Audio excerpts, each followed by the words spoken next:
Hello friends, কেমন আছো সবাই?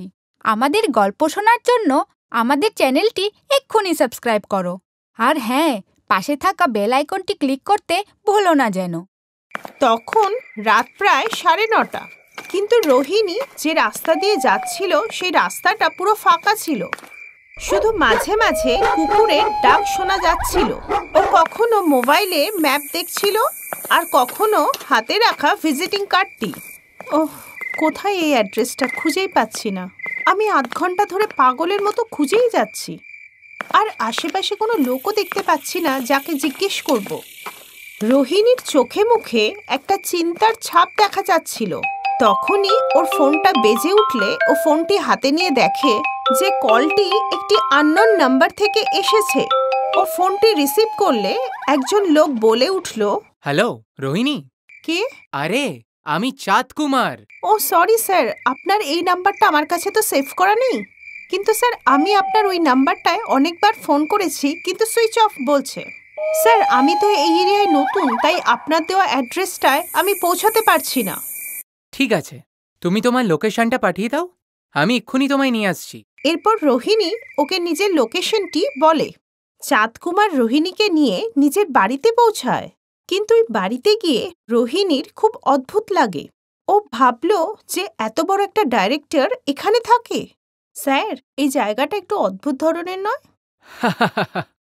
অদ্ভুত তো বটেই, কিন্তু কতজনের যে ভাগ্য এই বাড়িতে এসে পাল্টে গেছে, আজ তোমার ভাগ্যও পাল্টে যাবে। এরপর চাঁদ কুমার রোহিণীকে সোফায় বসতে বলে, আর নিজে কিচেন থেকে কোল্ড ড্রিঙ্কস আর স্ন্যাক্স ওর জন্য নিয়ে আসে। স্যার, আপনি এত কষ্ট করতে গেলেন কেন? আরে না না, এতে আবার কষ্টের কি? আর এমনিতে তো আজ এই বাড়ির সার্ভেন্ট ছুটিতে, আর এমনিতেও সুন্দরী মেয়েদের জন্য এসব করতে আমার ভালোই লাগে।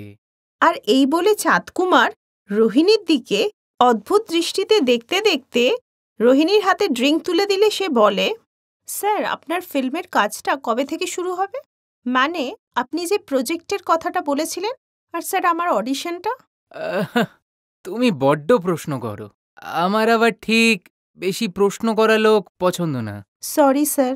চিন্তা করো না, কিছুক্ষণের মধ্যেই আমার অ্যাসিস্ট্যান্ট চলে আসবে। কিন্তু ওর সাথে কথা বলতে বলতে রোহিণীর চোখ ভারী হয়ে ওঠে এবং কিছুক্ষণ বাদেই ও অজ্ঞান হয়ে যায়। আর এই দেখে চাঁদ কুমার হেসে বলতে থাকে, আজ থেকে তুইও হয়ে গেলি আমার হিরোইন, এখন তুইও ফেমাস হয়েই যাবি। চাঁদ কুমার নাম আমার, কতজনকে করেছি গঙ্গা পার। চাঁদ কুমার আবারও নিজের উদ্দেশ্যে সফল হয়ে যায়। কিছুদিন আগেকার কথা, তখন গরমকাল ছিল। এত গরম ছিল যেন সব পুড়ে যাবে, আর তাই রাস্তায় প্রায় লোক দেখাই যেত না। এই প্রচণ্ড গরমেও রোহিণী রাস্তা দিয়ে জোরে জোরে পায়ে হেঁটে যাচ্ছিল।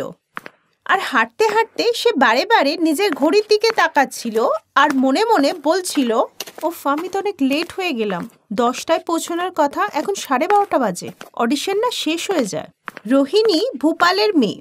গত 10 মাস ধরে সে মুম্বাই থেকে অ্যাক্ট্রেস হওয়ার জন্য স্ট্রাগল করছিল।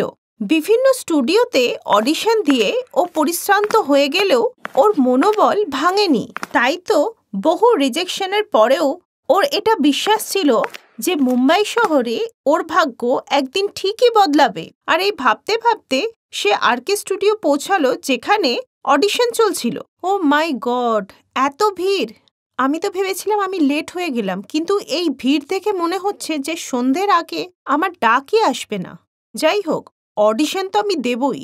রোহিণী দেখতে খুবই সুন্দরী ছিল এবং ও অভিনয়টাও ভালো পারত, কিন্তু ওর বাবা চাইতো না যে ও ফিল্ম লাইনে কাজ করুক। কয়েক মাস আগেকার কথা।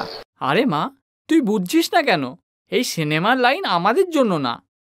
তবে এত বড় বড় স্টাররা যে আছে, যাদের এত টাকা পয়সা, এত নাম, তারা কি সবাই খারাপ লোক? রোহিণী ফিল্ম লাইনকে ভালোবাসত, আর সে এর মাধ্যমেই নিজের মা বাবা ও শহরের নাম উজ্জ্বল করতে চাইতো। তাই সে বাবার বারণ করা সত্ত্বেও মুম্বাইয়ের উদ্দেশ্যে রওনা হলো। ওখানেও নিজের বান্ধবী অঞ্জলির সাথে থাকতো। অঞ্জলি একটি মাল্টিন্যাশনাল কোম্পানিতে ম্যানেজার ছিল। এসব ভাবতে ভাবতে সন্ধে 6টা হয়ে গেল আর ওর অডিশনের ডাক এলো। আর এতক্ষণে ওর ডায়লগটিও ও পড়ে নিয়েছিল। ভেতরে চাঁদকুমার দুজন অ্যাসিস্ট্যান্টের সাথে বসে অডিশন নিচ্ছিল।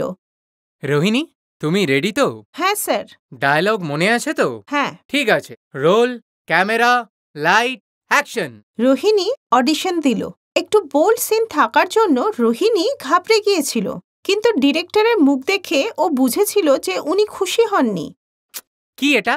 তোমাদের আজকালকার ইয়ংস্টারদের কি হলো বলো তো? এই ধরনের অ্যাক্টিং নিয়ে ফিল্মে কাজ করবে? সরি স্যার, আর একবার দেব? স্যারের কাছে অত টাইম নেই, চলো যাও, বাকিদের আসতে দাও। রোহিণী এই সুযোগটা হাতছাড়া করতে চায়নি, আর তাইও ওনাকে আবার রিকোয়েস্ট করলো। এই শুনে চাঁদকুমার ওর কাছে এসে বলল, দেখো রোহিণী, তোমায় দেখতে এমনিতে খুব সুন্দর, ডায়লগ ডেলিভারিটাও ঠিকঠাক, কিন্তু ইমোশনটা নেই। ফিল্মে ওটাই যে সব। একবার চান্স দিন না স্যার, মনে হচ্ছে আমি নার্ভাস ছিলাম। দেখো, সকাল থেকে সন্ধে অবধি আমি অডিশন নিতে নিতে ক্লান্ত। এক কাজ করো, তুমি কাল এসো, কিন্তু এখানে নয়। এরপর চাঁদকুমার ওর হাতে একটি কার্ড দিয়ে বলল, তুমি কাল এই অ্যাড্রেসে চলে এসো, সব ঠিক থাকলে তুমি আমার নেক্সট ফিল্মের হিরোইন। রোহিণী তখনও চাঁদকুমারের ব্যাপারে এটা জানত না যে সে কিভাবে মেয়েদের ফিল্মে চান্স দেবে এই বলে তাদের জীবন নষ্ট করত। ও ফিল্ম তো বানাতো, কিন্তু তা সভ্য সমাজে দেখার মতো নয়। পরের দিন সকালে রোহিণী যখন চোখ খুলল, তখনও বুঝতে পারল যে ওর সাথে নিশ্চয়ই কিছু খারাপ হয়েছে। ও দেখল ওর আশেপাশে চাঁদকুমার নেই, আর ওর পাশে একটি চেক ও একটি চিঠি পড়ে আছে। চিঠিতে লেখা ছিল, welcome to our industry Rohini. আমাদের ইন্ডাস্ট্রিকে জঘন্য বলা হয়, কিন্তু সত্যি বলতে কি, এর থেকে পরিষ্কার কোনো ইন্ডাস্ট্রি হয় না। ব্যাস একটু কম্প্রোমাইজ আর একটু বোল্ড সিন। এবার তো তুমি এই সিনটা অজ্ঞান অবস্থাতেই করলে, আশা করি পরের বার তুমি নিজের ইচ্ছাতেই করবে। রোহিণী, আর একটা কথা, এই বাড়িটা আমি একদিনের জন্য ভাড়ায় নিয়েছিলাম। এটা আমার বাড়ি নয়, তাই তুমি তাড়াতাড়ি এখান থেকে চলে যাও। আর হ্যাঁ, পাশে আমি একটা 50,000 টাকা চেকও দিলাম।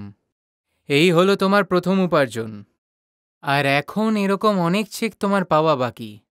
আমি তাড়াতাড়ি তোমার সাথে কন্ট্রাক্ট করব আমার নতুন ফিল্মের জন্য। ততদিনের জন্য গুড বাই। আর একটা খুব দরকারি কথা, এই কথা কিন্তু ভুলেও তুমি কাউকে বলার চেষ্টা করো না, কারণ এতে তোমারই সম্মান নষ্ট হবে। রোহিণী চাঁদকুমারের নাম্বারে অনেকবার ফোন করলো, কিন্তু ফোনটি বন্ধ ছিল। ভয়ে ওর পা কাঁপছিল আর গলাও শুকিয়ে যাচ্ছিল। কিন্তু বাড়ি গিয়ে ও অঞ্জলির কাছ থেকে একটা খবর শুনে কাঁদতে লাগলো। আমি জানতাম না রে যে চাঁদকুমার এত খারাপ লোক, আর ও এই ধরনের ফিল্ম বানায়। তোর ভিডিও যে ভাইরাল হচ্ছে, সব শেষ হয়ে গেল অঞ্জলি, সব শেষ হয়ে গেল। আমার ছোটবেলার স্বপ্ন, সব পরিশ্রম, আমার তপস্যা সব শেষ করে দিল ওই চাঁদকুমার। কিন্তু আমি ওকে ছাড়বো না। তুই পাগল নাকি? কি বলছিস তুই? চাঁদকুমার নাম ওর কত ক্ষমতা, তুই ওর কিচ্ছু করতে পারবি না। না অঞ্জলি, আইনের চোখে সবাই সমান, আর আজ যদি আমি চুপ থাকি, তবে কাল আর এক রোহিণী ওর শিকার হবে, যা আমি চাই না। রোহিণী অঞ্জলিকে নিয়ে পুলিশ স্টেশন গেল এবং সেখানে ইন্সপেক্টর রাঘবকে সব খুলে বলল। রাঘব একজন সৎ পুলিশ অফিসার ছিল। রাঘব সিনিয়রের সাথে কথা বলে ওর নামে অ্যারেস্ট ওয়ারেন্ট জারি করল। কিছুক্ষণের মধ্যেই চাঁদকুমারের আসল চরিত্রটা নিউজ চ্যানেলের মাধ্যমে গোটা শহর জানতে পারল। এই মেয়েটা তো সব নষ্ট করে দিল। আমার জানা ছিল না যে ও এমনটা করবে। আমার এত বছরের সম্মানও নষ্ট করে দিল। এখন আমাকে যত তাড়াতাড়ি সম্ভব দেশ ছেড়ে বাইরে পালিয়ে যেতে হবে। আমি এক্ষুনি এয়ারপোর্টে যাব। চাঁদকুমার যে দেশ ছেড়ে পালাবার চেষ্টা করবে, পুলিশ আগে থেকেই তা জানতো। তাই তো ওরা এয়ারপোর্টে কড়া নজরদারি রেখেছিল। চাঁদকুমার এয়ারপোর্টে ধরা পড়ে এবং পুলিশরা ওকে জেলে পাঠিয়ে দেয়। রোহিণী চাঁদকুমারকে জেলে পাঠিয়ে দিয়ে ফিল্ম জগতে সাড়া ফেলে দেয়। সবাই ওর সাহসিকতার খুব প্রশংসা করল। ও আজও সৎভাবে সফলতার আশা নিয়ে স্ট্রাগল করে যাচ্ছে। হ্যালো ফ্রেন্ডস, কেমন আছো সবাই? আমাদের গল্প শোনার জন্য আমাদের চ্যানেলটি এক্ষুনি সাবস্ক্রাইব করো। আর হ্যাঁ, পাশে থাকা বেল আইকনটি ক্লিক করতে ভুলো না যেন।